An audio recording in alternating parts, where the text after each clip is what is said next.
Hay un ser que ha cautivado más que ningún otro la imaginación humana en todo el mundo. Visto con frecuencia, rara vez fotografiado, jamás capturado.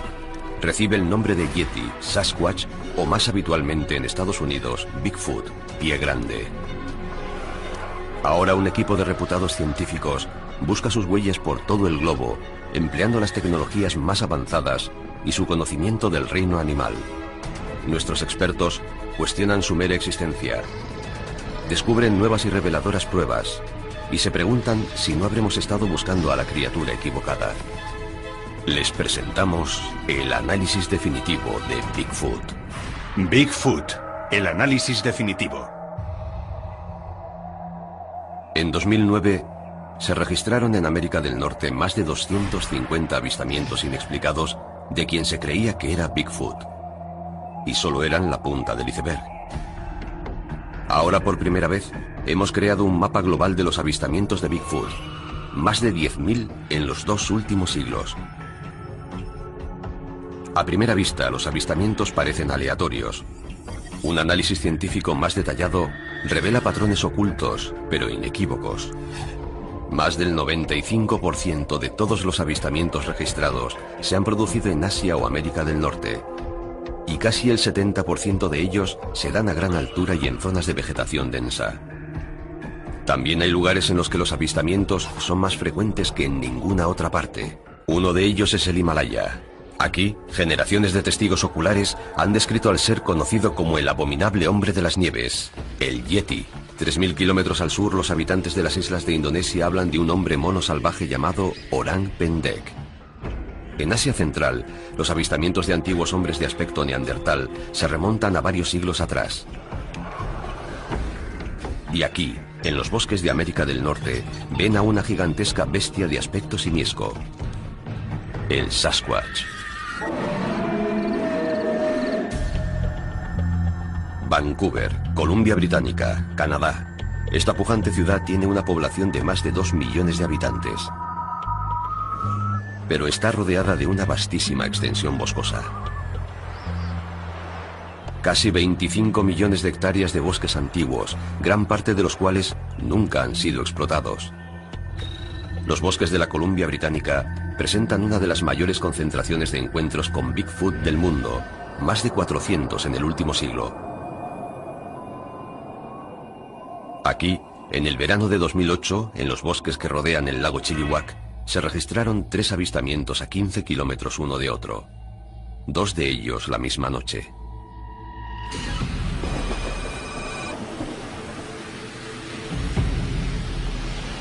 Este conductor circula solo por una remota carretera de tierra. Nunca ha creído en Bigfoot, pero está a punto de ver algo que desafiará profundamente lo que hasta ahora había considerado simples habladurías.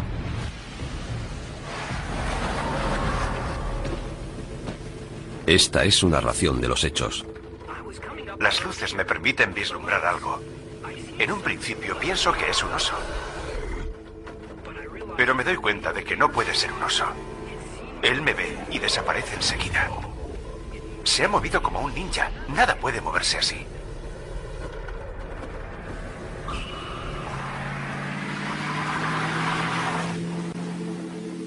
Al igual que cientos de testigos oculares más, este hombre prefiere guardar el anonimato por miedo a ser ridiculizado. Pero sus palabras son reales. 3 horas y media más tarde se produce otro encuentro cuando un camionero ve a una criatura idéntica en la misma carretera. ¿Distancia entre ambos avistamientos? Poco más de 1,5 kilómetros. El periódico local se hizo eco de estos sucesos.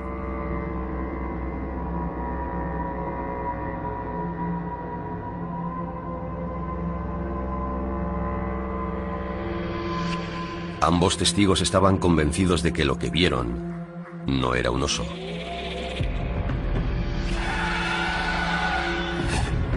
A 15 kilómetros de allí, y 6 semanas más tarde, tiene lugar un tercer encuentro en los bosques que rodean Chilliwack.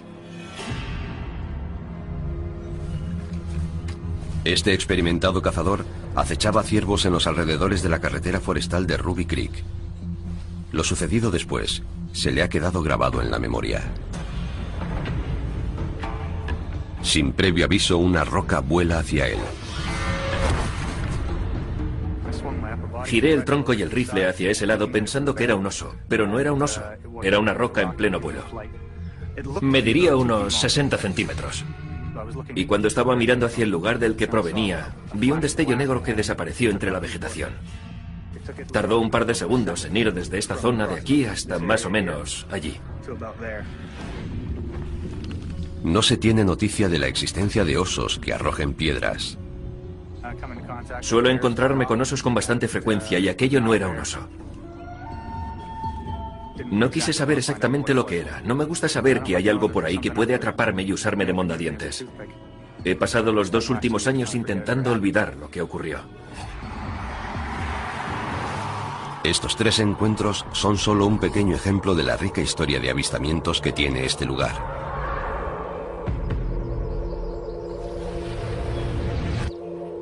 Las historias de hombres salvajes que lanzan rocas se remontan generaciones atrás en la región de Chilliwack.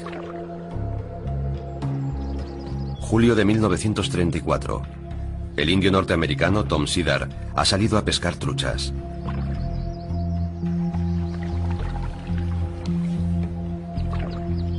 Ha vivido y cazado en esta zona remota toda su vida. Pero dice que ese día, un Sasquatch empezó a lanzarle piedras con la intención de volcar su canoa.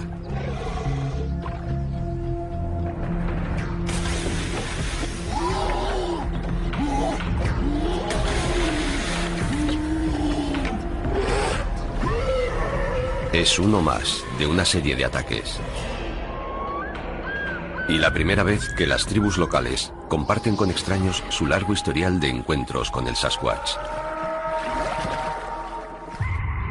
Este Sasquatch pintado en roca en el norte de California está fechado en el año 500 después de Cristo. ¿Cómo podemos explicar cientos de encuentros que se extienden a lo largo de varios siglos? Está claro que hay algo, ¿pero qué? 5 de los más respetados científicos del mundo se reúnen en uno de los lugares con más avistamientos de Bigfoot para resolver este misterio global, los bosques de Canadá.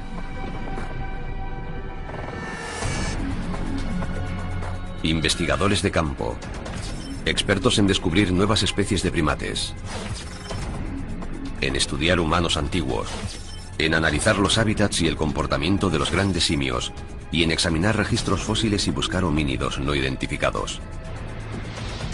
Su misión es hallar la forma de encontrar a estos seres no identificados y dejar claro de una vez por todas si existen o no.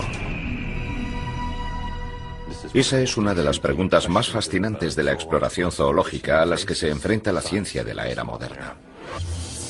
Jeff Meldrum tiene experiencia de primera mano de un encuentro con lo que pudo haber sido un Bigfoot.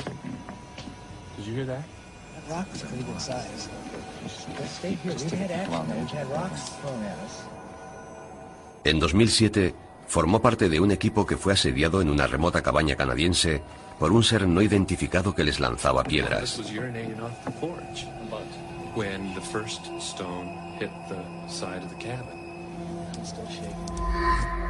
Su compañero Ian Redmond ha encabezado varias expediciones buscando pruebas de la existencia del Yeti y está convencido de que hay algo que no tiene explicación. Si dejamos de lado los montajes y los casos de identificación errónea, nos quedan los datos que nos han traído aquí. El equipo parte de un principio inequívoco. Si Bigfoot es real, debe encajar en nuestra comprensión del mundo natural, lo que significa que debe hacer todo lo que hacen otros animales, desde alimentarse a aparearse. Los científicos examinan primero las mejores pruebas existentes, imágenes de vídeo y de cine. Hay cientos de ejemplos de este tipo de imágenes en los que sale un Bigfoot. Por lo que su primera tarea es eliminar las farsas. Este vídeo, grabado cerca de la ciudad canadiense de Banff, parece convincente, hasta que comprobamos que una criatura idéntica fue vista la noche anterior promocionando un negocio local.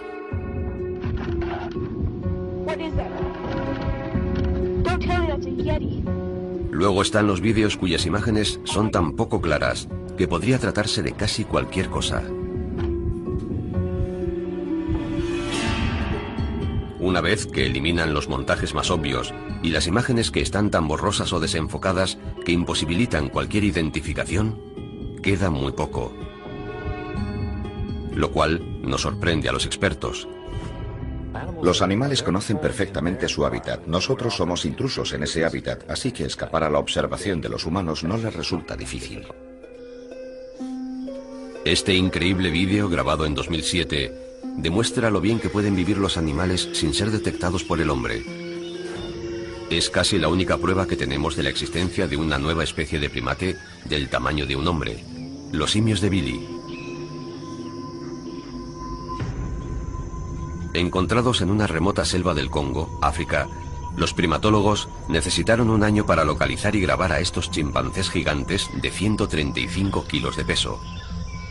Pero los nativos llevaban generaciones hablando de ellos. Ana Nekaris ha descubierto 6 nuevas especies de primates. Yo creo mucho en lo que dice la gente nativa. Y si ellos me dicen que hay algo, pienso que puede haberlo, aunque yo no lo haya visto. El equipo considera el descubrimiento de los simios de Billy como un indicador positivo para la existencia de Bigfoot. Si una nueva especie tan grande como esta ha conseguido vivir oculta a los ojos de la ciencia durante tanto tiempo, ¿no podrían existir otras especies de seres simiescos? El equipo sale en busca de respuestas y se adentra en el corazón de la zona con más densidad de avistamientos de Bigfoots del mundo, donde encontrarán la prueba más controvertida de la historia sobre su existencia. Un equipo de reputados científicos busca pruebas irrefutables de la existencia de Bigfoot. Su objetivo es separar los hechos de la ficción y realizar el análisis definitivo de este misterioso ser. La investigación ha identificado los bosques de la Columbia Británica como uno de sus hábitats más probables. Ahora Ian Redmond lleva la búsqueda directamente sobre el terreno. Es uno de los más destacados rastreadores de gorilas del mundo y se sirve de su ojo experto para buscar señales de una especie desconocida de simio. Redmond está en la isla de Vancouver, un lugar en el que los avistamientos de Sasquatch son tan comunes que ha llegado a ser conocida como Isla de los Simios. Lo primero que descubre es una estructura misteriosa. Una de las varias encontradas en distintas partes de la isla. Es un ejemplo de lo que se conoce frecuentemente como una estructura de palos Sasquatch. Es fascinante. Esto lo hizo alguien. No es un accidente. No son unos árboles caídos. Si miramos alrededor, vemos árboles caídos, pero no encontraremos nada como esta estructura de palos que se mantiene en pie. Todos los grandes simios han construido nidos en los que dormir. En ocasiones se entretejían tallos de bambú que tienen más o menos este grosor y que por consiguiente es imposible que los rompa un hombre. Con ellos forman una plataforma para dormir por encima del suelo. Pero no parece que nadie haya utilizado esto para dormir. Es una estructura interesante. Pero si no es un nido, ¿qué podría ser? Esto es interesante porque esto lo rompieron antes de que se cayera. Redmond sospecha que hay otro motivo que explica la existencia de esta estructura, también común en el comportamiento de los gorilas. Una posible interpretación podría ser que su intención era decirle a otros Sasquatch que aquí hay un macho poderoso capaz de romper árboles. Pero si su intención es prevenir a los humanos para que no entren en territorio Sasquatch, no creo que funcione, porque lo único que hace es azuzar nuestra curiosidad. Aunque las estructuras de palos no suponen una prueba concluyente, el mapa global indica que en esta zona los avistamientos se remontan a más de un siglo. Uno de los puntos calientes de la isla de Vancouver es la zona que rodea la pequeña ciudad de Duncan, donde los avistamientos continúan hasta hoy. Fue a 8 kilómetros de aquí, en 2005, cuando un vecino tuvo lo que él describe como un encuentro con un ser simiesco de gran tamaño. Corey Combs es un motociclista de motocross que creció en los bosques del centro de la isla.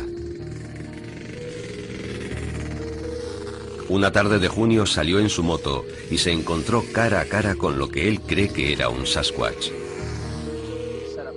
Monté el campamento y encendí un fuego. Ya se me había hecho algo tarde, y aunque oía el movimiento de los arbustos y el crujir de las ramas al ser pisadas, no le di importancia. Pero los ruidos se acercaban cada vez más y yo tenía la sensación de que algo me estaba observando. Tenía la linterna encendida, pero las pilas estaban a punto de agotarse y recuerdo que vi brillar la luz en su cara justo antes de quedarme sin pilas. Fue en ese momento cuando supe exactamente qué era lo que me estaba observando. Era un Sasquatch.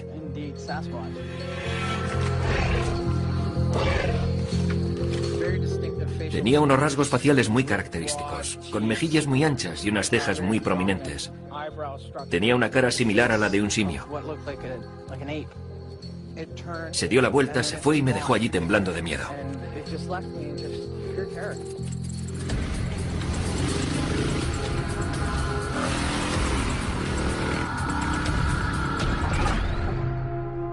En junio de 2006 se produjo otro supuesto encuentro con un Sasquatch a menos de 30 kilómetros al oeste de Duncan. Alan Robertson estaba parado en el arcén de la carretera con su barco en un remolque cuando le atacó por sorpresa lo que él piensa que pudo haber sido un simio gigante. Paramos en el arcén para orinar. Pero entonces todo empezó a temblar dentro de la camioneta. Mi hijastro gritó: «Vamos hacia atrás, vamos hacia atrás». Y yo le dije que no era posible, porque tenía el pie en el freno y estábamos parados. Entonces sentí miedo. La cadena de seguridad estaba colgando. El barco estaba torcido en el remolque y tenía 3 grietas aquí y otras 2 aquí. Incluso hoy me pongo a temblar cuando pienso en ello. Un tercer encuentro nocturno con lo que el testigo pensó que era un simio gigante tuvo lugar en junio de 2009 en Monte Seeker, a 10 kilómetros de Duncan. Andrew Duval estaba circulando con su todoterreno por una carretera forestal cuando paró en la cima de una montaña para disfrutar de la espectacular vista del atardecer. Pero cuando se dirigía hacia una zona de árboles recientemente talados, vio algo que lo llenó de asombro. Parecía la típica representación de los Sasquatch que vemos en los anuncios. Tenía la cara plana, el pelo largo le caía por los costados, los brazos le llegaban a las rodillas. Salió de detrás de ese montón, caminó un poco y llegó hasta esa parte de ahí. Yo me eché a reír porque no esperaba ver algo así caminando sobre 2 patas en el bosque. Así que salimos del coche, yo cogí unas piedras y se las tiré para apartarle de mi jeep. Y de pronto algo nos gritó desde la parte trasera de mi vehículo. Sonaba como si fueran 20 perros ladrando todos a la vez. Sentí como si hubiera recibido un golpe en la nuca. Fue entonces cuando nos asustamos y salimos pitando de aquí.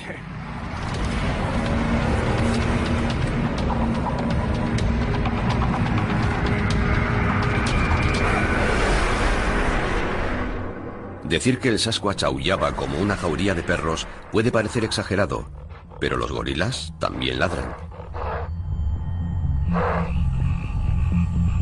Un factor importante que vincula los 3 encuentros de la isla de Vancouver es que todos ocurrieron después de la puesta del sol. Si los simios no tienen visión nocturna, ¿cómo puede estar Bigfoot activo de noche? Puede que estén capacitados para ver a la luz de la luna, porque a la luz de la luna en el bosque se ve igual que al amanecer o al anochecer. Se puede ver bastante bien. Por eso, si eres un simio inteligente, y la mayoría de los simios son muy inteligentes, puedes pensar que adaptarte a moverte en esas franjas horarias es una buena forma de evitar la competencia.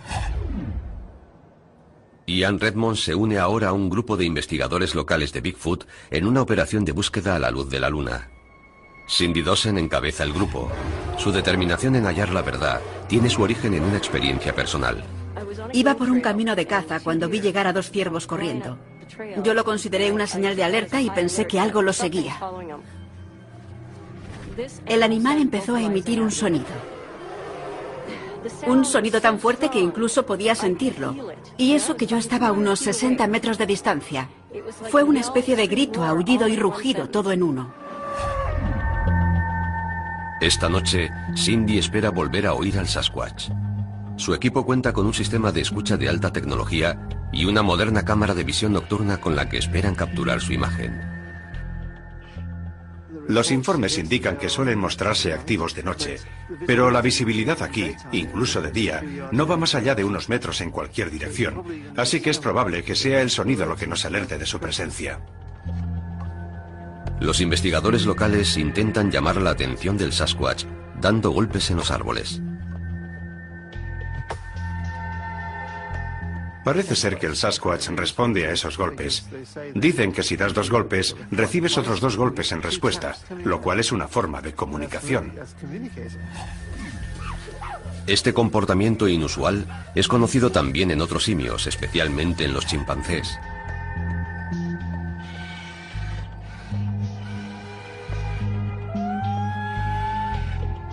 Mientras aguardan la respuesta, los investigadores intentan otra táctica con la que esperan recibir una respuesta de lo que ellos piensan que es un Sasquatch, una llamada larga que consideran que imita la llamada realizada por la hembra de la especie. Increíblemente y contra todo pronóstico, una débil respuesta.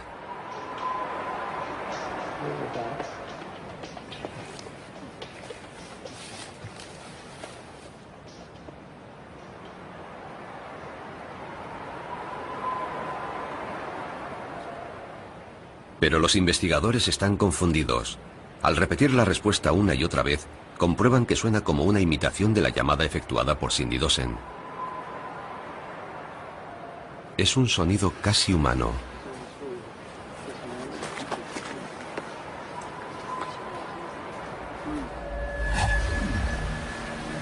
A la mañana siguiente, Ian Redmond explora el lugar en busca de posibles huellas o señales dejadas por un gran simio.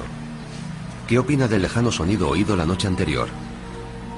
Naturalmente, cuando oímos una respuesta lejana a nuestras espaldas, la reacción fue inmediata. Sentimos una emoción intensa. Pero Cindy estaba muy tranquila y no mostró ningún entusiasmo. Supongo que se mostró prudente porque parecía un sonido humano.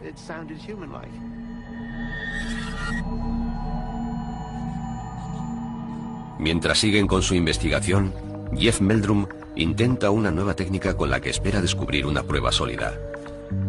Se ha unido al investigador del Bigfoot y especialista en hábitats, John Mionczynski. Están decididos a intentar encontrar al Sasquatch con un nuevo método nunca utilizado hasta ahora: perros rastreadores. Estos perros rastreadores son utilizados habitualmente en misiones de búsqueda y rescate, pero también en misiones de recuperación de los restos de montañeros o cazadores muertos. En teoría, si estos perros pueden ser adiestrados para localizar restos humanos, también deberían poder adiestrarse para encontrar los restos del Sasquatch. La parte más compleja del adiestramiento es encontrar algo que pueda proporcionarles a los perros el olor del Sasquatch. Obtuvimos nuestra primera muestra hace 20 años en una cordillera montañosa del estado de Washington. La otra muestra es mucho más reciente, tiene unos 2 meses, procede de las montañas rocosas y también está relacionada con unas huellas. Las posibilidades son remotas, porque los expertos no están seguros de que las muestras sean genuinas ni de que conserven el olor suficiente para adiestrar a los perros en su búsqueda. Los 2 perros olfatean por turnos e intentan captar el olor de alguna de las muestras. El primer perro no detecta nada.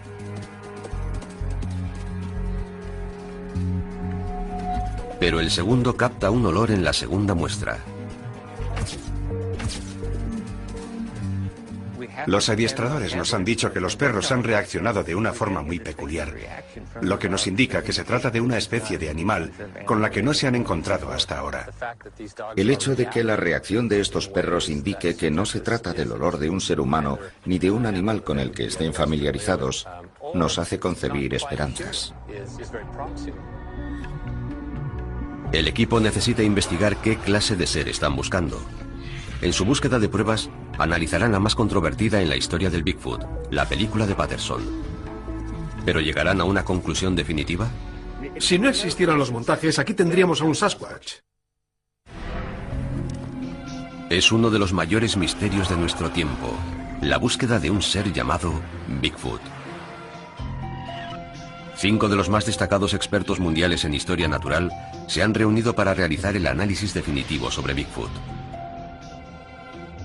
Su objetivo: encontrar pruebas que demuestren su existencia. Nuestro equipo ha decidido examinar ahora la prueba más controvertida que existe: los 953 fotogramas de una película de 16 milímetros conocida como la película de Patterson. 40 segundos de imágenes mudas que han asombrado al mundo. Fue grabada aquí, en Bluff Creek, en el Parque Nacional Six Rivers del norte de California. Fue aquí donde, en el otoño de 1967, dio comienzo el mayor misterio de la historia relacionado con Bigfoot. Nuestro equipo se mantiene expectante mientras Ian Redmond y Anna Nekaris destacan la forma de caminar de esta criatura como un factor de peso a la hora de validar la autenticidad de la película. Tiene un modo de andar muy relajado, muy fluido. Está claro que se siente cómodo siendo bípedo. No se mueve con torpeza. Es interesante ver cómo balancea los brazos. Los mueve con bastante fuerza de lado a lado. Es algo que no esperaría ver ni siquiera en un orangután. Bill Sellers y Jack Ring siguen escépticos y se centran en el hombre que grabó estas imágenes y en lo que le indujo a hacerlo. Para mí la clave de esta película es la confianza.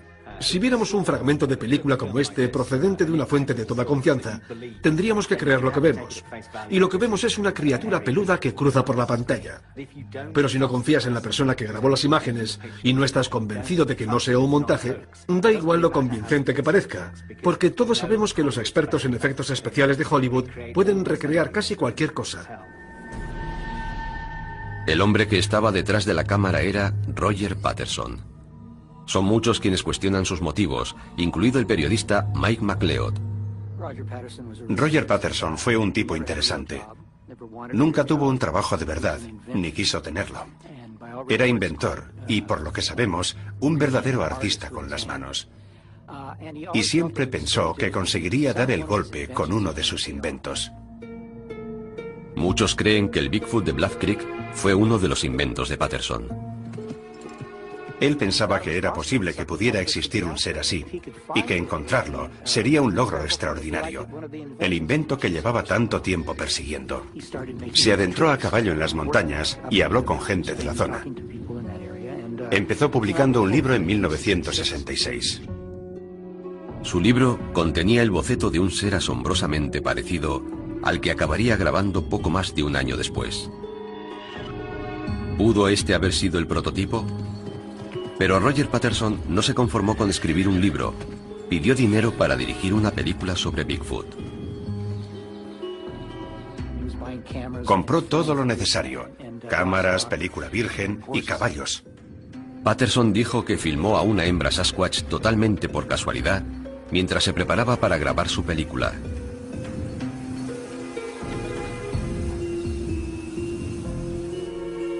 Suena demasiado bonito para ser verdad. Desde entonces, la película ha sido sometida a 40 años de escrutinio científico. Desde análisis biométricos del modo de andar y la longitud de la zancada de la criatura, a marcadores que permiten calcular su altura en un entorno natural. Nadie ha conseguido demostrar que sea una falsificación. El examen de un segmento aumentado digitalmente de la película permite al equipo entender por qué. Es interesante que eligiera una hembra, porque creo que la anatomía de una hembra es más difícil de falsificar. A mí me parece bastante natural, y en el caso de que sea un disfraz, pienso que está muy logrado. Si Roger Patterson quería hacer un montaje, ¿por qué se tomó la molestia de crear una hembra anatómicamente correcta? Ian Redmond coincide en que la película parece demasiado realista para ser una criatura falsa, creada por un cineasta novato. Hay partes de su anatomía que parecen muy convincentes. Parece que el pelo de la cintura es más corto y más claro. Su espalda se estrecha un poco, como la del gorila de espalda plateada. Y ahí tiene el pelo más corto comparado con el de los brazos. Parece una espalda plateada. Y en 1967, la mayoría de la gente no había visto fotografías de gorilas. Creo que es una película muy interesante. La controversia surge al analizar el giro de la cabeza. Lo que más me hace desconfiar es que gire la cabeza hacia la cámara. Me parece un gesto demasiado humano. Pero tras pasarse cientos de horas buscando gorilas en la selva, Ian Redmond está familiarizado con su forma de moverse. Si trabajas con los grandes simios, ves que muchas de sus posturas, la forma de pararse, de escuchar, de mirar, son compartidas por todos los grandes simios, humanos y no humanos. Estas imágenes de un gorila, grabadas en un parque natural, demuestran lo mucho que se parecen a los seres humanos cuando caminan erguidos.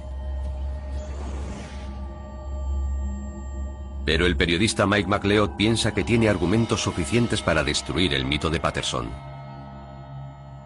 Roger Patterson estaba arruinado y tenía que mantener a su familia. Cuando ruedas una película puedes gastar mucho dinero en muy poco tiempo, y eso es lo que le ocurrió a él. Creo que Patterson fue a California a rodar esa película porque necesitaba grabar la toma definitiva. Y la necesitaba porque no es posible vender una película sobre Bigfoot a menos que tengas esa toma definitiva. Me refiero a una grabación del propio Bigfoot. Nadie encontró nunca el disfraz. Puede que estuviera hecho de piel de vaca o que lo alquilara a una tienda de disfraces.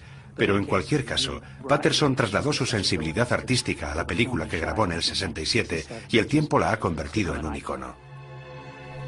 Jeff Meldrum discrepa. Desde luego, si hay algo que no es un hombre con un disfraz de pieles. En aquellos años no había spandex, no había velcro. Lo único que estaba al alcance de un aficionado que supuestamente intentara engañar a la gente eran disfraces de pieles baratos. Si es un montaje, debemos considerarlo uno de los logros más sofisticados de su tiempo. Yo no puedo estar de acuerdo con eso. Yo veo estas imágenes y teniendo en cuenta los antecedentes del director, pienso que es un hombre disfrazado, sin ninguna duda. Roger Patterson se llevó la verdad a la tumba, jurando que tanto su película como el Sasquatch eran auténticos. No debería extrañarnos que Roger Patterson creyera en la existencia de un ser como ese y que decidiera rodar una película falsa. Lo interesante aquí es que esa es su visión del aspecto que tendría esa criatura. El equipo sigue discrepando. 2 creen que pudo ser un Sasquatch. 2 no. Y 1 está indeciso. Pero montaje o no, y tal y como revela nuestro mapa global, hay un hecho que no admite discusión. En los años posteriores a la película de Roger Patterson, empezaron a verse muchos Bigfoots en lugares como Ohio, Pensilvania, Maryland, Texas y Montana, que apenas tenían una historia previa de avistamientos. En apenas 10 años se han producido más avistamientos que en los 150 anteriores, y la tendencia continúa. ¿De verdad han visto todos esos testigos un Bigfoot? Según mi experiencia, los montajes han sido muy pocos y muy espaciados. El reto ahora es discriminar los casos de identificación errónea y los excesos de imaginación de los investigadores demasiado entusiastas para quienes cada bulto o cada sonido percibidos en la noche del bosque son prueba de actividad Sasquatch. Ocurre igual que con el monstruo del lago Ness. Todo el mundo que ve un bulto en el agua espera que sea el monstruo. El equipo decide investigar este aumento masivo de avistamientos. Uno de los lugares con mayor aumento de avistamientos de seres tipo Bigfoot es Florida.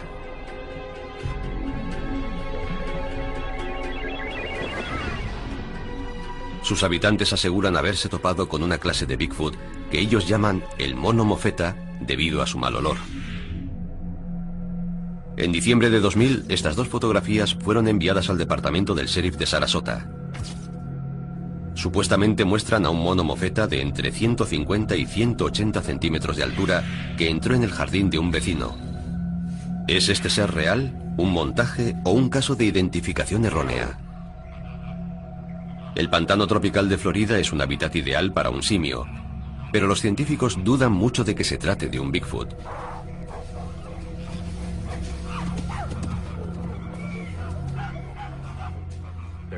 Se ha puesto en libertad una enorme variedad de mascotas, especialmente en el sur de Florida. Sabemos que los primates pueden sobrevivir en estos hábitats. La capacidad de adaptación de los chimpancés es muy buena y en Florida abunda la comida para ellos.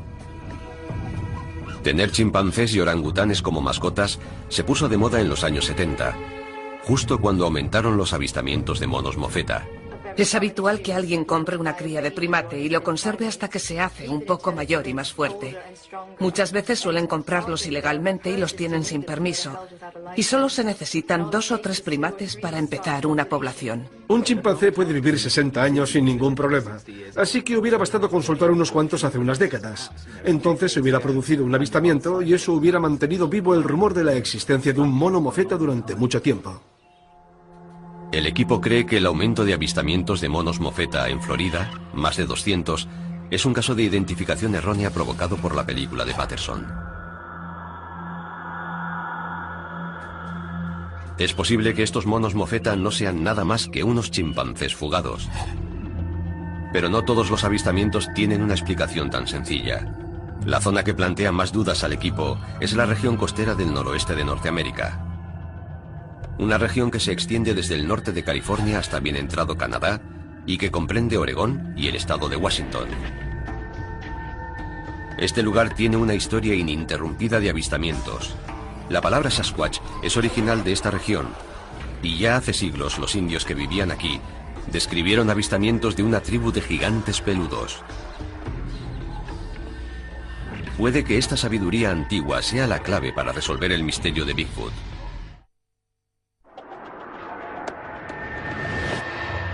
Un equipo de científicos busca la prueba definitiva de la existencia de Bigfoot. Está comprobado que la famosa película de Roger Patterson de 1967 provocó un gran aumento del número de avistamientos. Pero no todos los avistamientos tienen el mismo valor. El mapa global del equipo muestra que en la zona costera del noroeste de América del Norte se produjeron cientos de avistamientos mucho antes de que se conociera la película de Patterson, lo que los hace potencialmente más fiables que los producidos en otros lugares en años posteriores. Una zona clave son los alrededores de la ciudad de Chilliwack, en la Columbia Británica. Aquí se produjo un gran número de avistamientos en los años 30 y 40 del siglo pasado.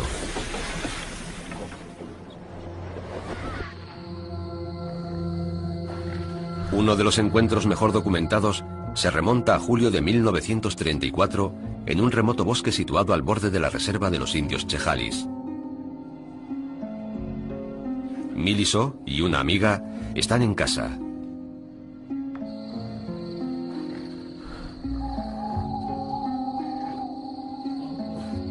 Esta noche se enfrentarán a una criatura que ellas pensaban que no era más que una leyenda local.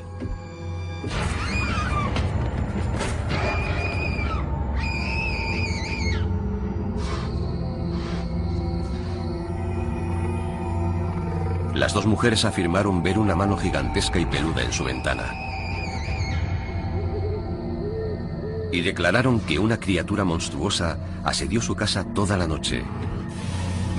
Es un relato sin fisuras de unos testigos dignos de toda confianza. Y no es el único.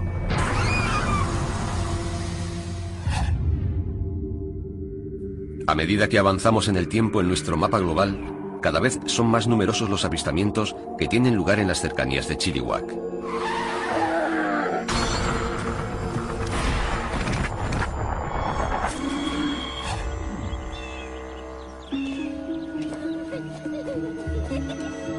Septiembre de 1941. Estos son Jenny Chapman y sus hijos. Una familia respetable, conocida y querida en su comunidad. Es una tarde como muchas otras. Los niños juegan mientras Jenny cuelga la colada. Su marido Jack está trabajando en el ferrocarril. Están solos.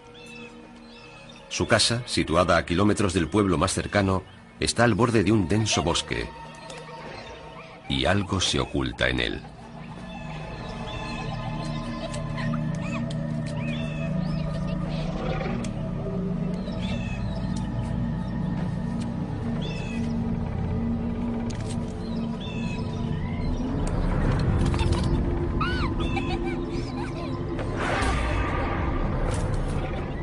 Venid aquí, niños. Jenny sabe que no es un oso. Y está claro que no es humano. De lo único que está segura es de que jamás ha visto algo igual. Jenny Chapman y sus hijos huyen despavoridos.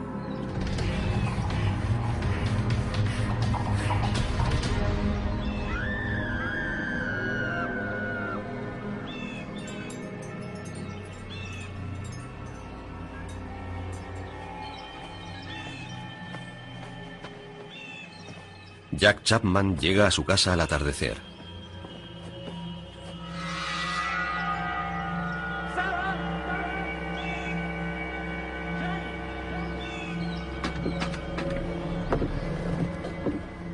Jack encuentra unos extraños pelos de color marrón rojizo enganchados en el marco de la puerta. La casa está revuelta.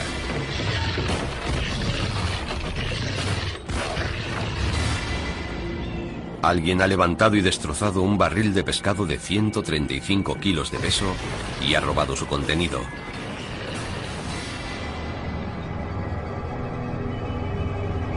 Al ver que su mujer y sus hijos han desaparecido, Jack se adentra en el bosque en su busca. Finalmente logra encontrar a su familia, que había buscado refugio en el pueblo más cercano. Los Chapman jamás regresan a su antigua casa.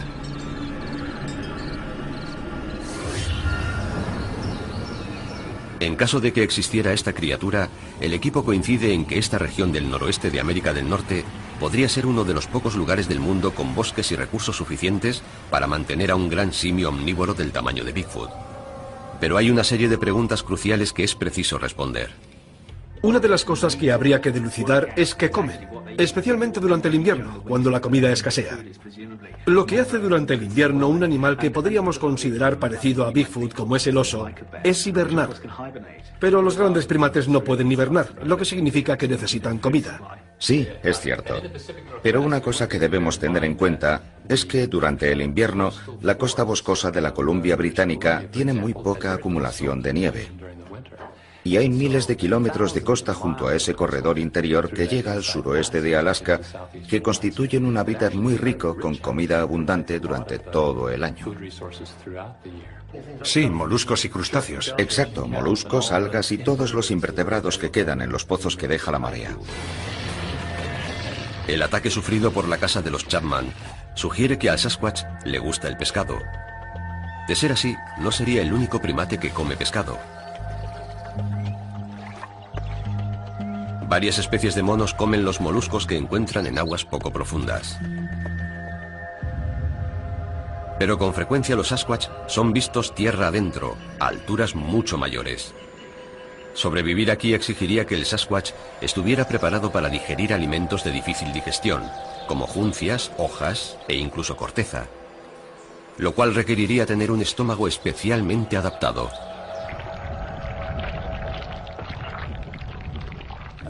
Un intestino muy largo que exigiera mucho tiempo para digerir les permitiría procesar la comida más fibrosa como las hojas y demás.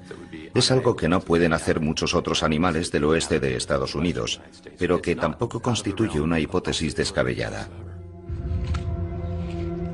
Pero ¿coinciden los avistamientos de Sasquatch en la región costera del noroeste de América del Norte con las zonas en las que habría más comida para un gran simio omnívoro? El equipo usa el mapa global para comparar los avistamientos con los mejores hábitats posibles, y coinciden casi a la perfección. La abundancia o escasez de vegetación depende en gran medida de factores como la altitud, las precipitaciones y la temperatura. Donde más llueve es donde más vegetación suele haber, y los avistamientos suelen darse en los bosques húmedos del noroeste. Todo el equipo coincide en que un simio omnívoro gigante podría sobrevivir en la zona costera del noroeste de América del Norte. Pero eso nos plantea un gran interrogante. ¿Cómo llegó un simio gigante a Norteamérica? En busca de respuestas, nuestro equipo dirige sus ojos a Asia, donde se han producido avistamientos de otra famosa criatura desconocida, el Yeti. Un equipo de científicos ha estado explorando la zona costera del noroeste de América del Norte en busca de pruebas de la existencia de Bigfoot, y han descubierto que este es un hábitat ideal para un gran simio omnívoro. Ahora investigan la posible existencia de un ser similar en Asia. Buscan una posible relación entre ellos y una respuesta a la pregunta de cómo llegó Bigfoot a Norteamérica. Su investigación comienza en el poderoso Himalaya, la cordillera montañosa más alta del mundo. El hogar de un ser que sus habitantes temen y conocen como el Yeti. Nuestros expertos han observado en su mapa global un agrupamiento de avistamientos a alturas superiores a los 2.700 metros sobre el nivel del mar, con precipitaciones de nieve y lluvia anuales de más de 1.000 litros por metro cuadrado. La prueba más importante de la existencia del Yeti son sus huellas. En 1951, el escalador Eric Shipton estaba a una altura de 6.000 metros durante una expedición al Everest, cuando de forma totalmente inesperada se encontró con las huellas de lo que parecía ser un simio gigante. Al no haber ningún otro ser humano ni siquiera remotamente cerca, se mostró convencido de su autenticidad. Jeff Meldrum tiene un vaciado de las huellas originales encontradas por Shipton y está convencido de que pertenecen a una criatura real. Su característica más distintiva es que el dedo gordo diverge del resto de los dedos. Parece más bien un apéndice similar al pulgar. La huella de Shipton resulta aún más misteriosa por el hecho de que el segundo dedo es bastante grande. Esto podría ser una característica natural o podría tratarse de una patología, pero no podemos saberlo porque únicamente se ha documentado una sola huella. Parece muy improbable que alguien pudiera añadirle una lesión a una huella falsa. Y aún más inverosímil que alguien pudiera falsificar unas huellas en la nieve a 6.000 metros de altura en el Himalaya. El problema es que este no parece el hábitat más adecuado para un simio gigante. Los primates son básicamente animales tropicales, y las regiones frías, supuestamente habitadas por el yeti, difieren mucho de las zonas en las que viviría un primate moderno.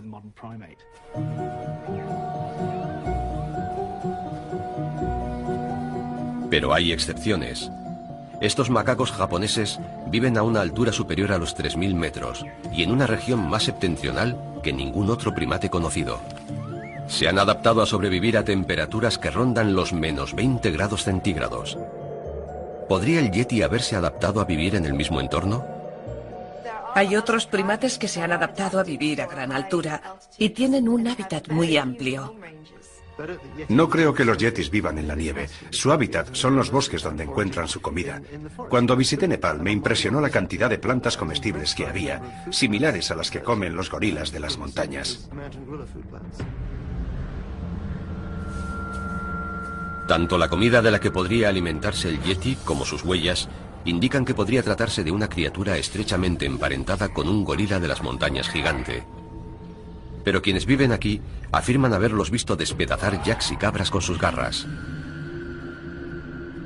Algo que parece imposible, puesto que los simios carecen de ellas. Ian Redmond ofrece una explicación sencilla a este dilema basándose en su experiencia. Yo me encontré los restos de una cabra salvaje que había sido devorada por un depredador, y cerca de allí vi las huellas de un felino. Y supongo que cualquier homínido inteligente que se encontrara un animal cazado por otro depredador se aprovecharía inmediatamente de su hallazgo. Más que dedicarse a matar yaks y cabras, el yeti sería un carroñero. El equipo carece de más pruebas. Los monjes tibetanos y nepalíes consideran los pelos y los huesos de los yetis como reliquias sagradas. Se ha analizado el ADN de algunas muestras, pero hasta ahora casi todas han sido identificadas como pertenecientes a otros animales conocidos. Claro que el yeti no es la única criatura gigante desconocida que vive en esta aislada parte del mundo.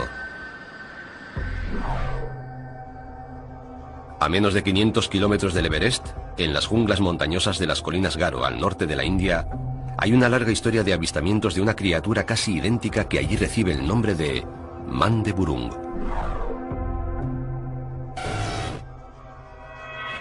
La gente de allí se los encuentra constantemente. Los han visto en los bosques y dicen que en general son bastante mansos y no atacan al hombre, aunque siguen teniéndoles miedo. La descripción del Mandeburung guarda tantas similitudes con la del yeti que Ian Redmond piensa que pertenecen a una misma especie que se ha adaptado a distintos entornos. Yo lo considero el yeti de las tierras bajas. Habita en las calurosas y húmedas selvas tropicales del norte de la India. Las pruebas de la existencia de este yeti de las tierras bajas son incluso más difíciles de encontrar. Hay que tener mucha suerte para obtener alguna prueba, porque cuando alguien va a investigar el hallazgo de un cuerpo, se encuentra con que los pobladores de la zona se lo han llevado todo. Para ellos, la pieza más pequeña de ese ser constituye una especie de reliquia. Nunca ves un cuerpo entero, encuentras un cuero cabelludo o el hueso de un dedo. De hecho, un guarda forestal encontró el hueso de un dedo y se lo entregó a sus superiores para que lo sometieran a la prueba del ADN. Pero estos pensaron que la gente se burlaría de su departamento si lo analizaban y el hueso desapareció. Este miedo al ridículo, que sin duda existe, es lo que hace que quien encuentra alguna posible prueba de esta criatura no comunique su hallazgo por miedo a ser objeto de burla. A 1600 kilómetros al este, en China, nos encontramos con la que podría ser una tercera variedad del yeti, una criatura que los chinos llaman el yeren.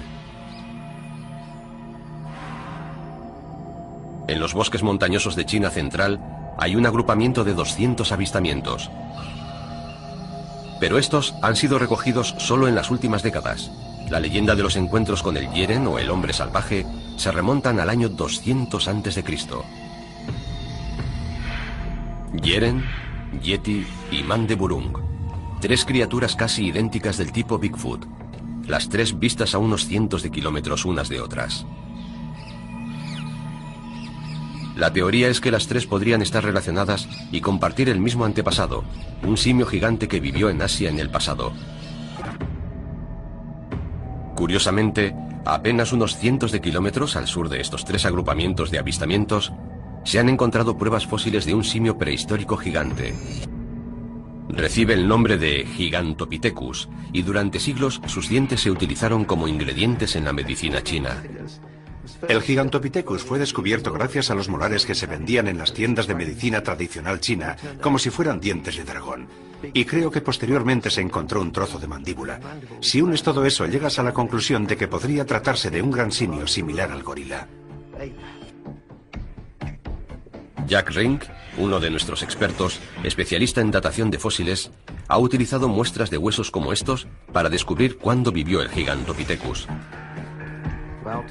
Por lo que sabemos, la última vez que vivió el Gigantopithecus fue hace unos 300.000 años en el sureste de China.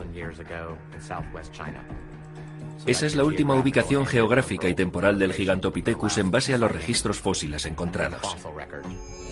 Esto significa que el Gigantopithecus estaba aún vivo en tiempos de nuestros ancestros de la Edad de Piedra. Es casi imposible que el hombre y el Gigantopithecus no se encontraran. Por lo que estoy firmemente convencido de que tuvo que producirse algún tipo de interacción entre estos dos primates.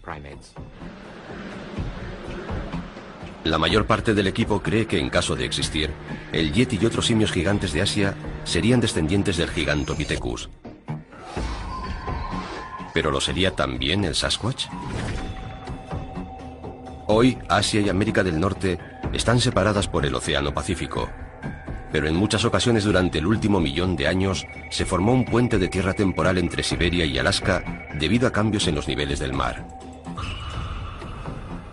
Es posible que un simio gigante emigrara por esta precaria meseta de tierra hasta América del Norte. Pero hay otra criatura que pudo haber emprendido este viaje. Ahora nuestro equipo investiga una serie de pruebas que indicarían que el Sasquatch podría no ser un simio gigante, sino pertenecer a una especie mucho más cercana al hombre.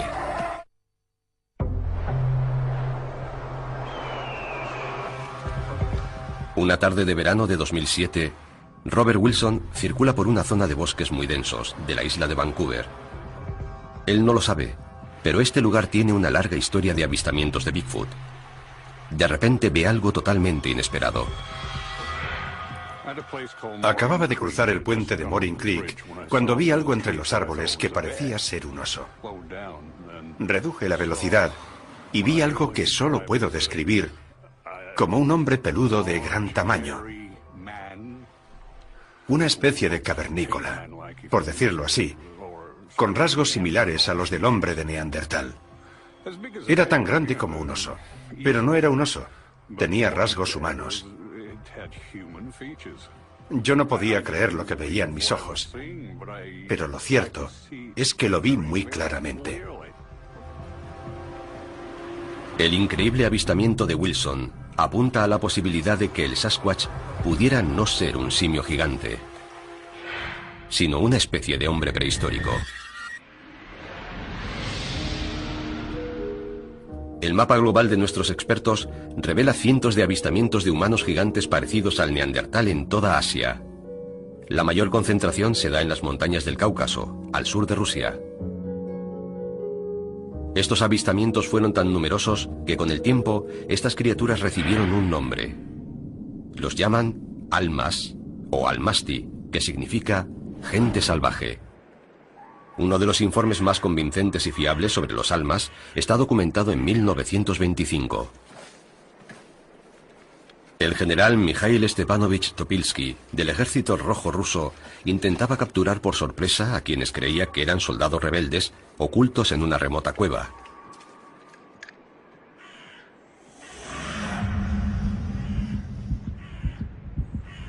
Los rusos oían que algo se movía dentro de la cueva.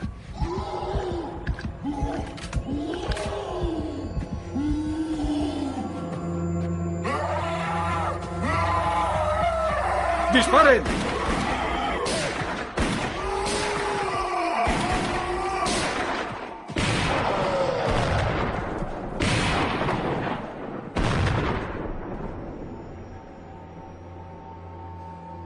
Horrorizados, el general y sus hombres descubrieron que habían abatido a tiros no a un enemigo moderno, sino a una especie de humano prehistórico. La criatura muerta yace con los ojos abiertos y los dientes al descubierto. En general, su pelo es muy grueso, sin subpelo. Las rodillas están totalmente desprovistas de pelo y presentan callosidades. El color del rostro es oscuro, la nariz chata y con el puente hundido.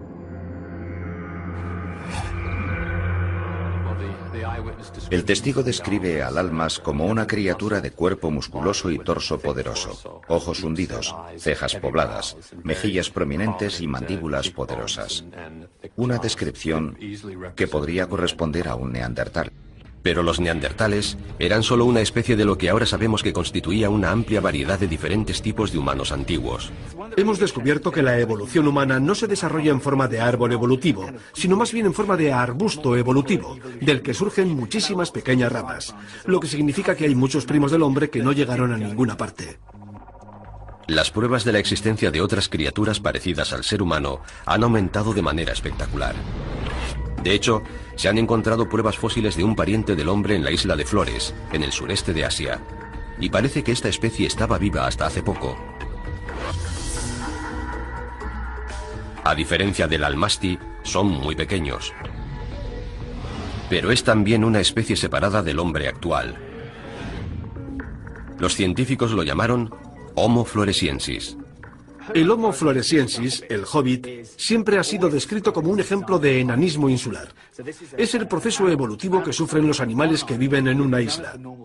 Al carecer de los competidores que tendrían normalmente, no tienen necesidad de crecer más, nadie se los va a comer, y se quedan pequeños para adaptarse a la limitación de recursos.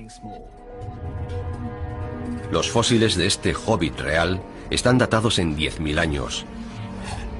Pero los habitantes de la vecina Sumatra llevan mucho tiempo hablando de un legendario hombrecillo de los bosques, que ellos llaman Orang Pendek.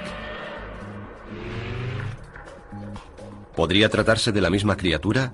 ¿O es quizás una subespecie aún más primitiva? Anna Nekaris ha trabajado mucho en el sureste de Asia, donde ha descubierto nuevas especies de primates.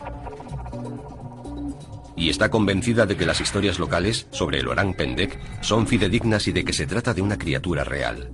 Los nativos suelen ser extremadamente fiables. Ciertamente se aprende mucho cuando escuchas las historias que narran los habitantes de estos lugares remotos. Lo que me resulta fascinante es la vida que ha insuflado a la leyenda, por decirlo así, el descubrimiento reciente del Homo floresiensis, el hobbit. La posibilidad de que exista una población remanente de homínidos o de otro tipo de primates podría no ser tan descabellada. Curiosamente, justo cuando estas historias locales han demostrado que la existencia del Orang Pendek podría tener visos de realidad, nuevos descubrimientos han sacado a la luz lo que podrían ser los restos de un verdadero almasti. En marzo de 2010 se hizo un sorprendente descubrimiento en la frontera entre Rusia y Kazajistán, justo en la misma región donde se produjo el encuentro de 1925. A partir del hueso de un dedo, los científicos identificaron otra especie humana. La llamaron la mujer X o el homínido de Denisova. Tenemos a esta mujer X que han identificado a partir del hueso de un pie del que han extraído el ADN. Y el ADN de ese hueso difiere tanto del ADN de otros humanos modernos y de los neandertales que pensamos que podría pertenecer a otra especie completamente diferente. De hecho, la existencia de múltiples especies de humanos sea probablemente la norma. Los científicos piensan que este homínido estaba emparentado con el Homo floresiensis.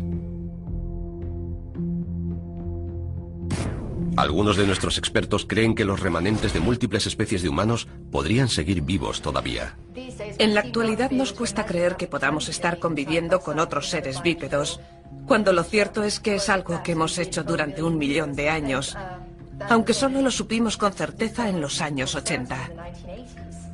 Exacto. ¿Por qué debería ser el presente la excepción a la regla que parece haber prevalecido durante millones de años?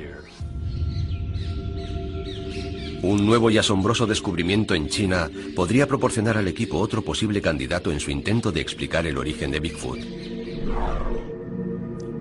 Se trata de un antepasado gigantesco del neandertal llamado Homo heidelbergensis.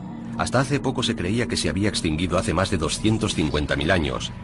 Pero según Jeff Meldrum, estos nuevos restos descubiertos podrían cambiar esa datación. Lo extraordinario del caso es que las fechas preliminares se han fijado en unos 12.000 años atrás, una datación muy reciente. Este hallazgo sugiere que el heidelbergensis aún seguía vivo en Asia cuando los primeros humanos modernos emigraron a Norteamérica. Al igual que ellos, pudieron haber cruzado el puente de tierra que una vez conectó Siberia y Alaska. Ahora el equipo examinará si el Sasquatch de Norteamérica podría ser un tipo de humano primitivo.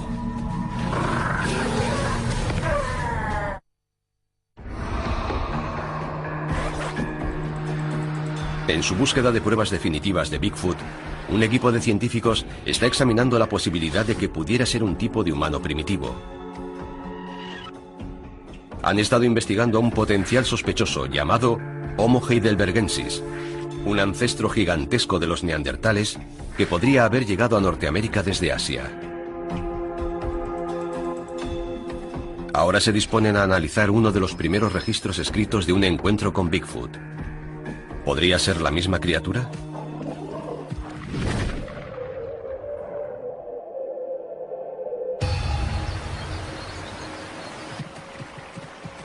...1891... Hermann Gilbert y su cuñado viajan al oeste a reclamar unas tierras. Están en el norte de California, en el extremo sur de las montañas Cascade. Es la misma zona en la que hace 76 años Roger Patterson grabó su famosa película en la que salía una criatura parecida a un simio gigante. Pero todo parece indicar que lo que están a punto de ver puede que no sea un simio, sino algún tipo de ser humano. Ambos conocen las historias locales sobre el ¿qué es eso? Un monstruo legendario al que hay que evitar a toda costa. Hermann descubre unas huellas gigantescas.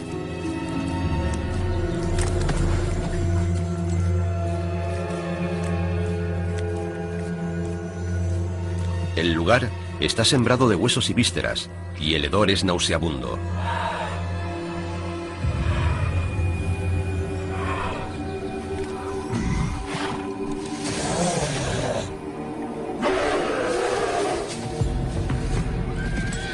Entonces ven a la criatura, un enorme hombre peludo, bañado en sangre, que se aporrea el pecho y aúlla de ira.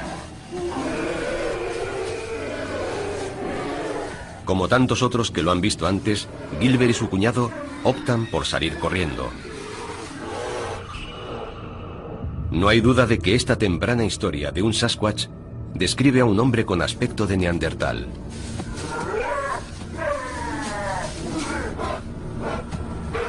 Un posible candidato a ser Bigfoot es un antepasado del neandertal llamado Homo heidelbergensis. El heidelbergensis era el humano antiguo más grande que se conoce. Tenemos especímenes que alcanzan los 2 metros de altura, aunque es fácil que hubiera otros que fueran mucho más altos. Pero Jeff Meldrum piensa que el comportamiento del Sasquatch es demasiado salvaje para ser considerado el de un ser humano.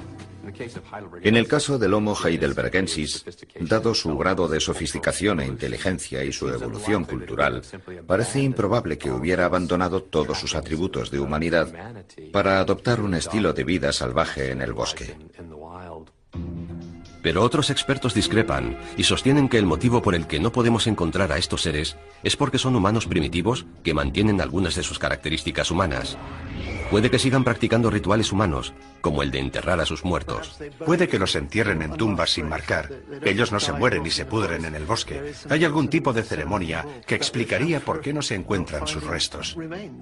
Puede que, debido a la competencia, estas especies humanas inteligentes, de cerebro desarrollado, se estén esforzando para evitar al hombre y hayan adoptado un comportamiento más o menos críptico y actúen a unas horas en las que no los vemos, o en hábitats que nosotros no pisamos.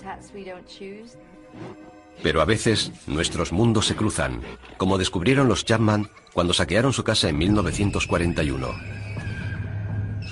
El Homo heidelbergensis podía fácilmente levantar y destrozar un barril de pescado de 135 kilos. Los fósiles nos demuestran que el heidelbergensis tenía huesos mucho más gruesos que los del hombre actual.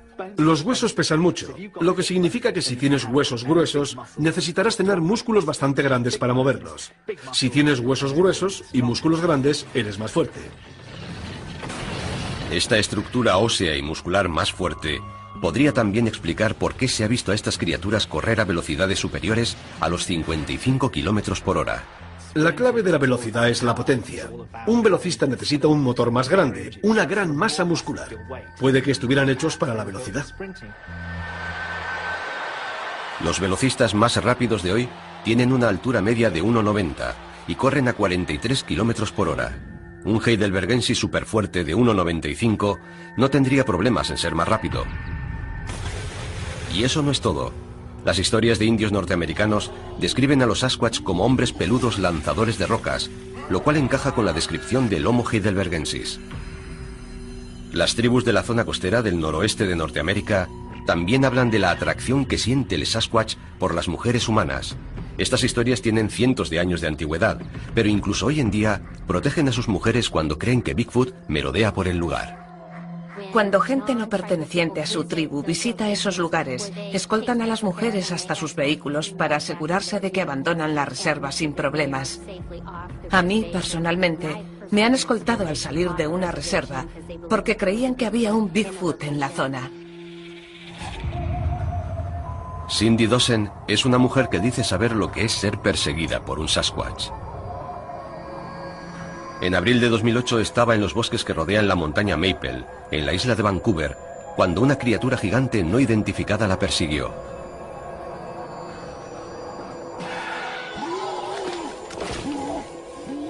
Estaba en el bosque, rompía ramas y golpeaba árboles, a unos 2 pasos por detrás de mí. Cindy huyó despavorida. Aquella cosa me gritó y chilló, y tuve que salir corriendo. Sentía su presencia pisándome los talones. La criatura la persiguió durante cientos de metros hasta que Cindy llegó a su coche y se fue a toda velocidad. Cuando subí al coche empecé a llorar. Me derrumbé. Pasé 3 semanas sin volver al bosque. No podía volver, me resultaba imposible.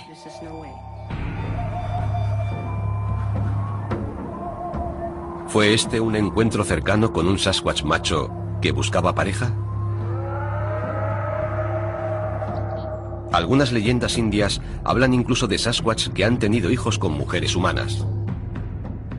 Existe una tradición oral que narra algo ocurrido en el pasado.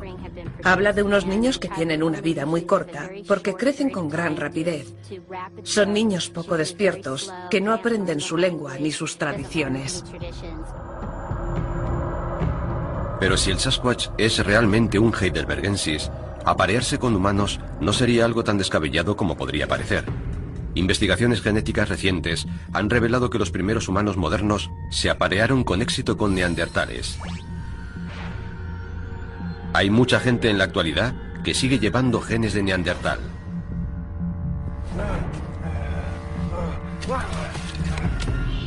Nuestro equipo ha analizado una serie de pruebas que apoyan la idea de que el Sasquatch podría ser un humano primitivo. Altura, fuerza, velocidad e incluso atracción sexual. Todos estos factores cobrarían sentido si el Sasquatch fuera algún tipo de heidelbergensis de gran tamaño. Pero el profesor Jack Rink está a punto de plantear una teoría radicalmente nueva, jamás expuesta hasta ahora, que sugiere que Bigfoot no es una especie antigua, sino un ser humano moderno que se ha transformado en una criatura salvaje.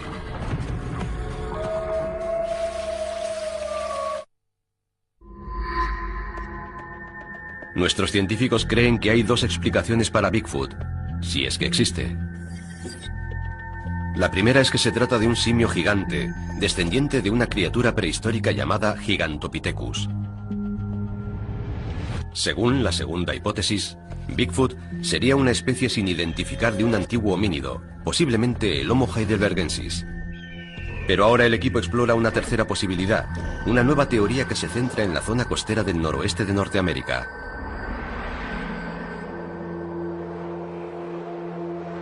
Los Sasquatch que se han visto aquí podrían no ser simios gigantes ni hombres prehistóricos, sino seres humanos modernos.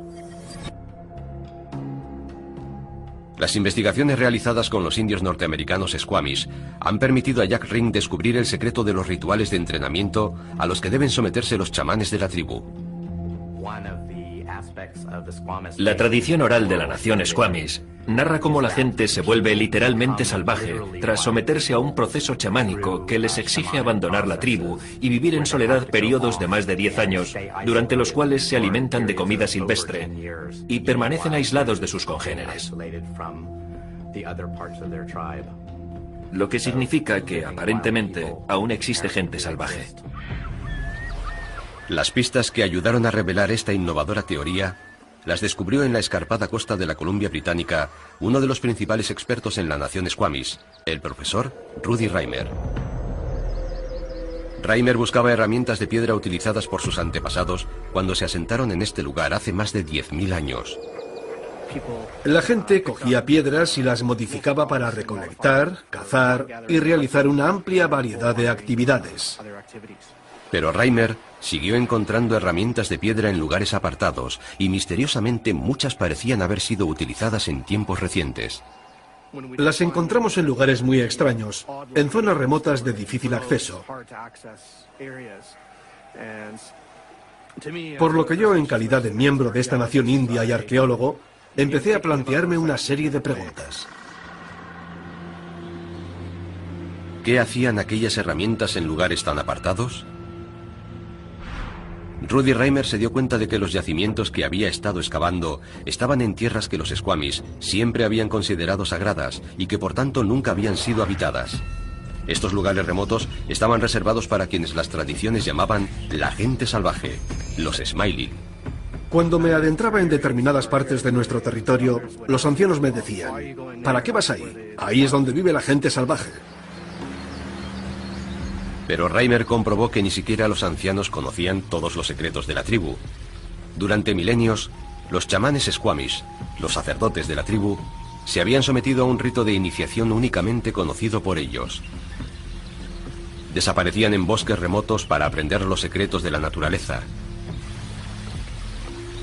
¿Podría existir una conexión entre los chamanes y los Smiley?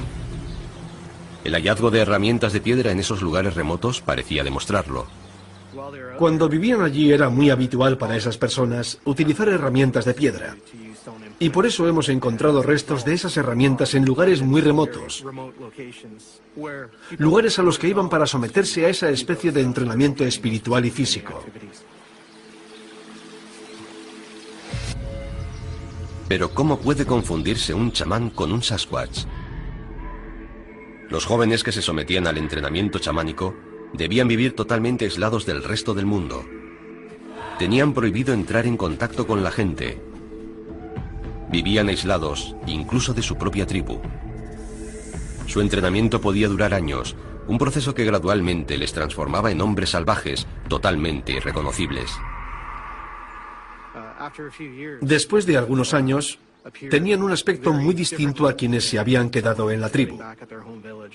Llevaban mucho tiempo solos y habían interactuado con plantas y animales. Físicamente estaban muy fuertes y llevaban el pelo largo y descuidado. Pero también tenían un comportamiento distinto y podían ser confundidos con lo que nosotros llamamos un simio o con una criatura extraña que habitara en el bosque.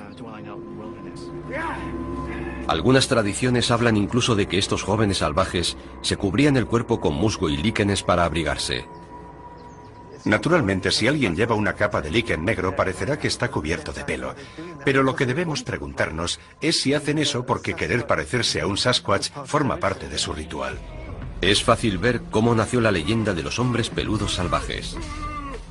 Mi perspectiva ofrece una explicación cultural para lo que llamamos Sasquatch, o para lo que en la nación Squamish llamamos Smiley, la gente salvaje. Explicar al Sasquatch como un caso de identificación errónea solo sería posible si el entrenamiento chamánico estuviera vigente hoy en día en los bosques de la Columbia Británica. Y aunque resulte increíble, parece ser que es así. Se sigue haciendo hoy en día. Son personas que se integran en su entorno natural y que se someten a varios tipos de entrenamiento. Son personas que traen mensajes importantes de su entorno natural. Y no son solo los Squamish. Tribus de todo el noroeste de Norteamérica mantienen tradiciones similares que impulsan a algunos de sus miembros a elegir una vida salvaje. ¿Podrían más de 400 testigos, a lo largo de más de 100 años, haber visto a unos chamanes Squamish? ¿Pueden unos ritos de iniciación chamánica explicar los avistamientos producidos en otras partes? La pregunta es si esta teoría podría explicar todos los avistamientos de Sasquatch producidos en Norteamérica. ¿Podría ser esta la respuesta al misterio de Bigfoot? Para que eso fuera posible, ese concepto de vuelta a la vida salvaje debería estar vigente en muchas tribus. Dudo de que la esencia de lo que Bigfoot representa para tantas culturas de Norteamérica pueda resumirse en una explicación tan simple. Ha llegado la hora de que nuestro equipo evalúe las pruebas y revele sus hallazgos. El equipo que investiga el misterio mundial de Bigfoot se dispone a presentar sus conclusiones. Han reducido su abanico de posibilidades a 3 sospechosos potenciales que podrían ser Bigfoot, si es que existe. Empiezan analizando al tercer y último sospechoso, los chamanes indios que viven aislados en los bosques de Norteamérica. ¿Podría esta ser una respuesta para todos los avistamientos de Bigfoot y Sasquatch en Norteamérica? Y tampoco explicaría las huellas de 40 centímetros encontradas. Ian ha encontrado un punto débil en la teoría de los chamanes. Esta criatura se llama Bigfoot, pie grande por algo. Ningún ser humano podría dejar huellas como estas. El estudio de las enormes huellas dejadas supuestamente por los Sasquatch es la especialidad de Jed Meldrum. Tras analizar cientos de ellas, ha descubierto que la distribución de tamaños sigue un patrón idéntico a la de una especie animal real. Es exactamente el tipo de información que esperaríamos obtener si estuviéramos estudiando a una población humana. Pero la existencia de montajes hace incierta cualquier conclusión definitiva extraída únicamente de las huellas. Lo que necesitamos es un espécimen vivo, o en su defecto, la mejor alternativa posible, sus huesos. Si tuviéramos un cráneo, no necesitaríamos más, porque posees toda la información que podrías desear, incluso cuentas con dientes, que son importantes porque difieren mucho entre las distintas especies de mamíferos. Tampoco contamos con pruebas fósiles, algo que no sorprende a algunos de los expertos. Prácticamente no sabemos nada de la historia fósil de los gorilas porque viven en los bosques, y en los bosques los fósiles no se forman bien. Hay una lucha por los nutrientes. En cuanto muere un animal, sus restos se descomponen y todos los nutrientes vuelven a los árboles o a otros animales, por lo que no quedan fósiles. Pero si el Sasquatch es un simio gigante, hay otra prueba que los científicos deberían poder encontrar. Si se alimentan de toda esa materia vegetal, tienen que producir muchos desechos. Puede que los entierren, que su tradición sea cavar un hueco, defecar en él y cubrirlo, y que por eso no hayamos encontrado nunca sus excrementos. Lo único que tienen los científicos son pruebas inquietantes.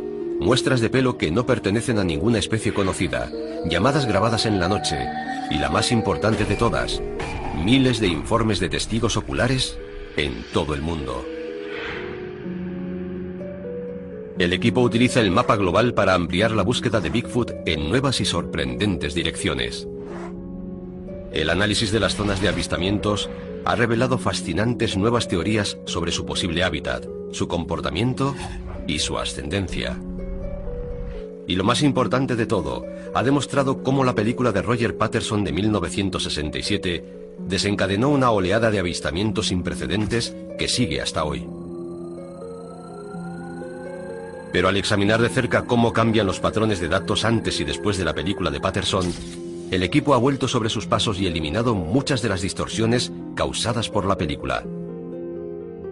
Esto les ha ayudado a descartar montajes o casos de identificación errónea, como el del mono mofeta de Florida.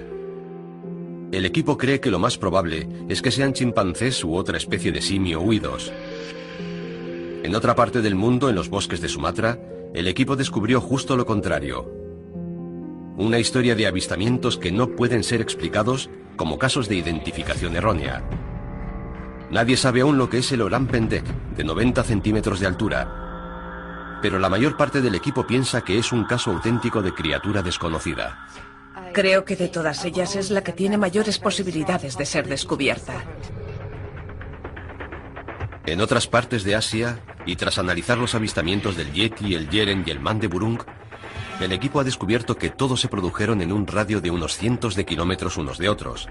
El descubrimiento de fósiles de un simio gigante llamado Gigantopithecus, encontrados en la misma parte de Asia, apunta a que este podría ser su antepasado común. Pero también han examinado sorprendentes pruebas fósiles de otro potencial sospechoso de ser Bigfoot, una criatura similar al neandertal, el almasti. Si tales criaturas existen, deberían haber llegado a Norteamérica procedentes de Asia por el ahora desaparecido puente de tierra llamado Beringia. Y la pregunta final que deben responder nuestros expertos es si de verdad lo hicieron. Bill Sellers cree que no. Este es un caso clarísimo de falta de pruebas sólidas. No hemos encontrado ningún cráneo ni ningún hueso. Y debemos admitir que deberíamos haberlos encontrado.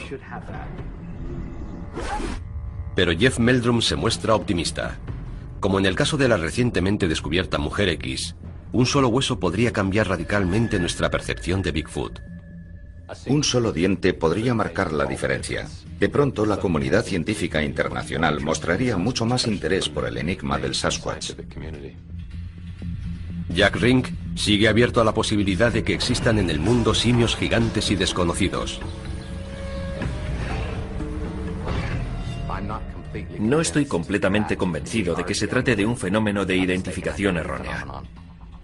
Creo que hay pruebas suficientes que indican que podría haber algunos primates desconocidos. Anna e Ian creen que los avistamientos son lo bastante numerosos como para justificar una investigación más exhaustiva.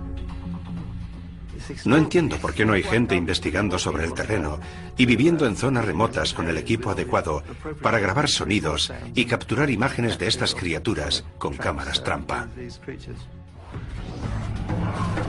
¿Pero qué criatura esperan encontrar?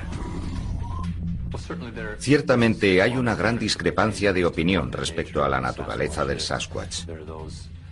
Hay quienes, como yo mismo, piensan que su naturaleza está mucho más cercana a la de un simio. Pero otros mantienen que es algún tipo de ser humano. Si fuera ese el caso, tendríamos que redefinir qué comprende la etiqueta de humano.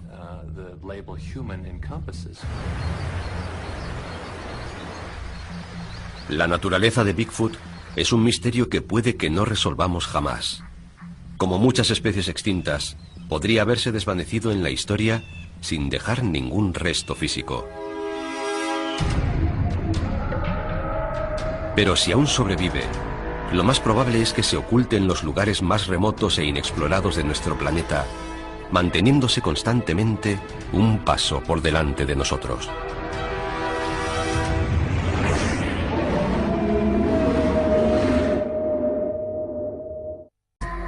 Su compañero Ian Redmond ha encabezado varias expediciones buscando pruebas de la existencia del Yeti, y está convencido de que hay algo que no tiene explicación.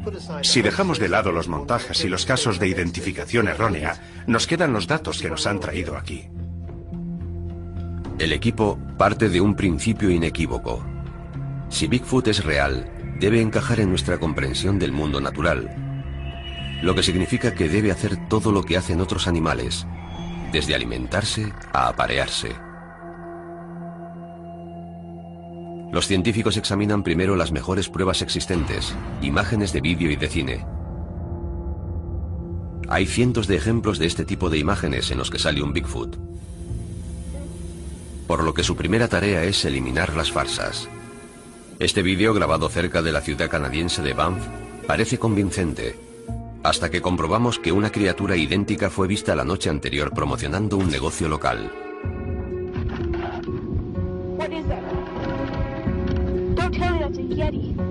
Luego están los vídeos cuyas imágenes son tan poco claras que podría tratarse de casi cualquier cosa. Una vez que eliminan los montajes más obvios y las imágenes que están tan borrosas o desenfocadas que imposibilitan cualquier identificación, queda muy poco. Lo cual nos sorprende a los expertos. Los animales conocen perfectamente su hábitat. Nosotros somos intrusos en ese hábitat, así que escapar a la observación de los humanos no les resulta difícil. Este increíble vídeo, grabado en 2007, demuestra lo bien que pueden vivir los animales sin ser detectados por el hombre. Es casi la única prueba que tenemos de la existencia de una nueva especie de primate del tamaño de un hombre, los simios de Billy. Encontrados en una remota selva del Congo, África, los primatólogos necesitaron un año para localizar y grabar a estos chimpancés gigantes, el Sasquatch. Vancouver, Columbia Británica, Canadá. Esta pujante ciudad tiene una población de más de 2 millones de habitantes, pero está rodeada de una vastísima extensión boscosa. Casi 25 millones de hectáreas de bosques antiguos, gran parte de los cuales nunca han sido explotados. Los bosques de la Columbia Británica presentan una de las mayores concentraciones de encuentros con Bigfoot del mundo, más de 400 en el último siglo. Aquí, en el verano de 2008, en los bosques que rodean el lago Chilliwack, se registraron 3 avistamientos a 15 kilómetros uno de otro. 2 de ellos la misma noche.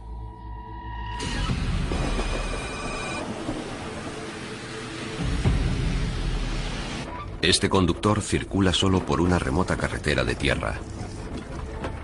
Nunca ha creído en Bigfoot, pero está a punto de ver algo que desafiará profundamente lo que hasta ahora había considerado simples habladurías.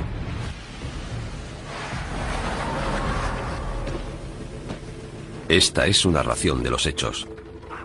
Las luces me permiten vislumbrar algo. En un principio pienso que es un oso, pero me doy cuenta de que no puede ser un oso. Él me ve y desaparece enseguida. Se ha movido como un ninja. Nada puede moverse así.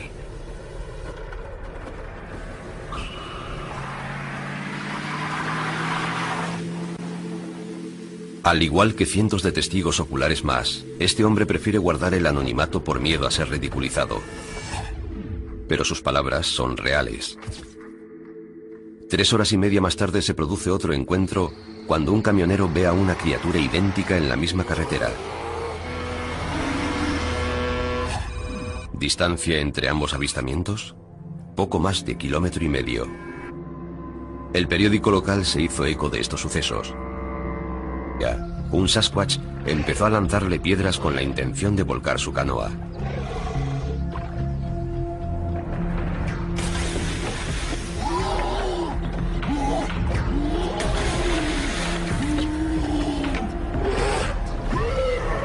Es uno más de una serie de ataques. Y la primera vez que las tribus locales comparten con extraños su largo historial de encuentros con el Sasquatch. Este Sasquatch, pintado en roca en el norte de California, está fechado en el año 500 después de Cristo. ¿Cómo podemos explicar cientos de encuentros que se extienden a lo largo de varios siglos? Está claro que hay algo. ¿Pero qué? 5 de los más respetados científicos del mundo se reúnen en uno de los lugares con más avistamientos de Bigfoot para resolver este misterio global, los bosques de Canadá.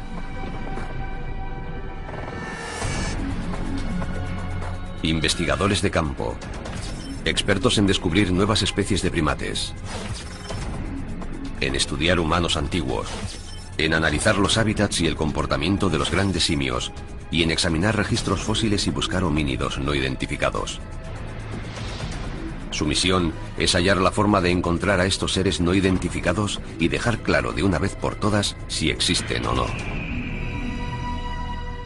Esa es una de las preguntas más fascinantes de la exploración zoológica a las que se enfrenta la ciencia de la era moderna. Jeff Meldrum tiene experiencia de primera mano de un encuentro con lo que pudo haber sido un Bigfoot.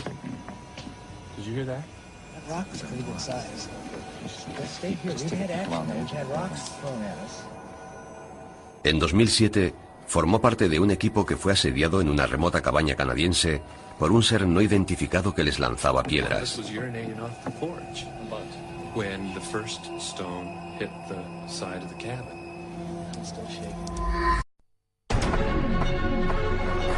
Hay un ser que ha cautivado más que ningún otro la imaginación humana en todo el mundo.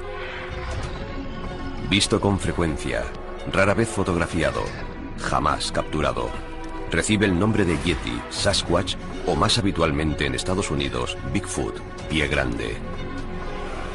Ahora un equipo de reputados científicos busca sus huellas por todo el globo, empleando las tecnologías más avanzadas y su conocimiento del reino animal. Nuestros expertos cuestionan su mera existencia, descubren nuevas y reveladoras pruebas y se preguntan si no habremos estado buscando a la criatura equivocada. Les presentamos el análisis definitivo de Bigfoot. Bigfoot, el análisis definitivo. En 2009 se registraron en América del Norte más de 250 avistamientos inexplicados de quien se creía que era Bigfoot. Y solo eran la punta del iceberg. Ahora por primera vez hemos creado un mapa global de los avistamientos de Bigfoot. Más de 10.000 en los 2 últimos siglos. A primera vista, los avistamientos parecen aleatorios. Un análisis científico más detallado revela patrones ocultos, pero inequívocos. Más del 95% de todos los avistamientos registrados se han producido en Asia o América del Norte. Y casi el 70% de ellos se dan a gran altura y en zonas de vegetación densa. También hay lugares en los que los avistamientos son más frecuentes que en ninguna otra parte. Uno de ellos es el Himalaya. Aquí, generaciones de testigos oculares han descrito al ser conocido como el abominable hombre de las nieves, el Yeti. 3.000 kilómetros al sur, los habitantes de las islas de Indonesia hablan de un hombre mono salvaje llamado Orang Pendek. En Asia Central, los avistamientos de antiguos hombres de aspecto neandertal se remontan a varios siglos atrás. Y aquí, en los bosques de América del Norte, ven a una gigantesca bestia de aspecto simiesco.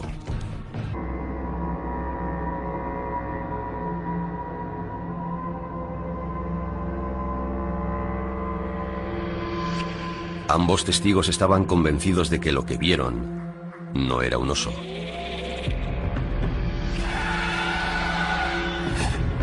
A 15 kilómetros de allí, y 6 semanas más tarde, tiene lugar un tercer encuentro en los bosques que rodean Chilliwack. Este experimentado cazador acechaba ciervos en los alrededores de la carretera forestal de Ruby Creek. Lo sucedido después se le ha quedado grabado en la memoria. Sin previo aviso, una roca vuela hacia él. Giré el tronco y el rifle hacia ese lado pensando que era un oso, pero no era un oso, era una roca en pleno vuelo. Mediría unos 60 centímetros. Y cuando estaba mirando hacia el lugar del que provenía, vi un destello negro que desapareció entre la vegetación.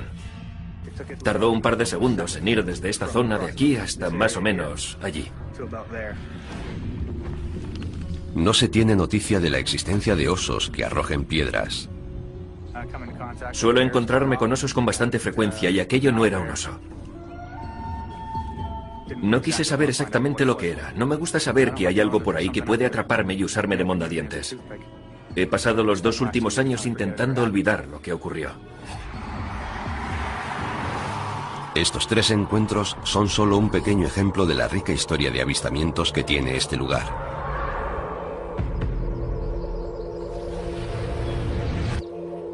Las historias de hombres salvajes que lanzan rocas se remontan generaciones atrás en la región de Chilliwack. Julio de 1934. El indio norteamericano Tom Cedar ha salido a pescar truchas.